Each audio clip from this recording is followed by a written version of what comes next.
Hola, soy su amiga Disforia. Hoy vamos a hablar acerca de la salida de aguja que se ocupa al tatuar y cuánta aguja debemos meter en la piel. En algunos videos que he hecho me han dejado comentarios donde me preguntan cuánta aguja hay que sacar para trabajar correctamente. Y eso es muy relativo. La pregunta correcta sería cuánta aguja hay que meter en la piel. No importa si yo estoy sacando más aguja de la que voy a meter en la piel. Puedo trabajar perfectamente con esa cantidad. No importa si estoy con la salida de aguja exacta que voy a meter en la piel. Entonces la pregunta no es cuánta aguja saco, sino cuánta aguja meto en la piel. En este caso esta máquina yo la tengo con una salida de aguja aproximadamente de 1,5 milímetros, que sería lo que yo voy a meter en la piel. Eso va a depender de la zona del cuerpo y de la persona a la que estemos tatuando. No es lo mismo tatuar en el dorso de la mano, que en el antebrazo, que en una pierna, en el cuello, en la cabeza, etcétera. Va a variar el grueso de la piel y va a variar la profundidad que vamos a tener que alcanzar para llegar a la segunda capa de piel, que es donde se queda la tinta almacenada. Eso solo con la práctica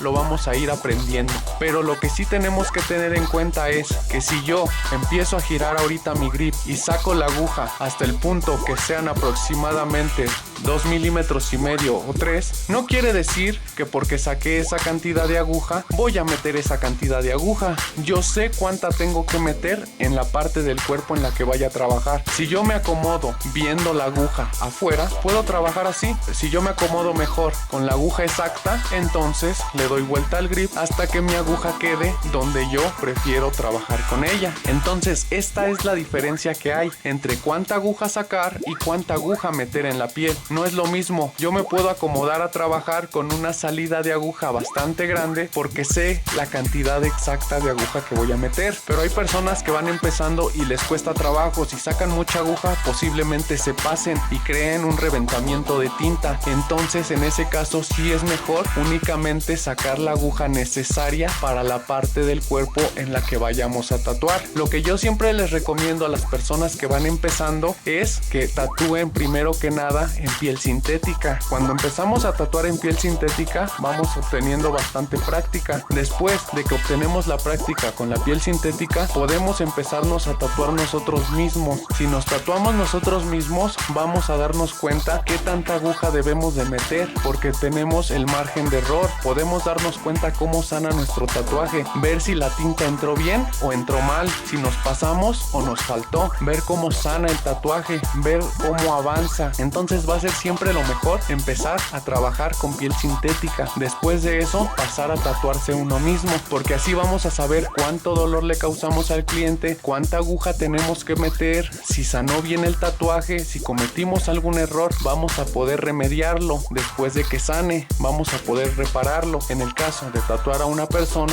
eso ya no se va a poder, porque tú vas a tatuar a la persona, la vas a dejar ir y ni modo que le digas, oye, regresa para arreglarte el desastre que te hice. Entonces básicamente esa es mi recomendación. Empecemos con piel sintética y después con nosotros mismos en diferentes partes del cuerpo. De esa manera vamos a saber cuánta aguja vamos a tener que meter en la piel y poco a poco vamos a saber con cuánta salida nos acomodamos mejor, si con la salida exacta de aguja que vamos a meter o con más y metemos únicamente la aguja necesaria. Espero haber sido clara con mi explicación, que este video les sirva y que aclare sus dudas en cuanto a la diferencia que hay entre la salida de aguja y cuánta aguja vamos a meter en la piel, que son dos cosas completamente distintas, pero sabiéndolas diferenciar y sabiéndolas ocupar, vamos a obtener los mejores resultados. Obviamente, siempre con práctica. Gracias y hasta la próxima.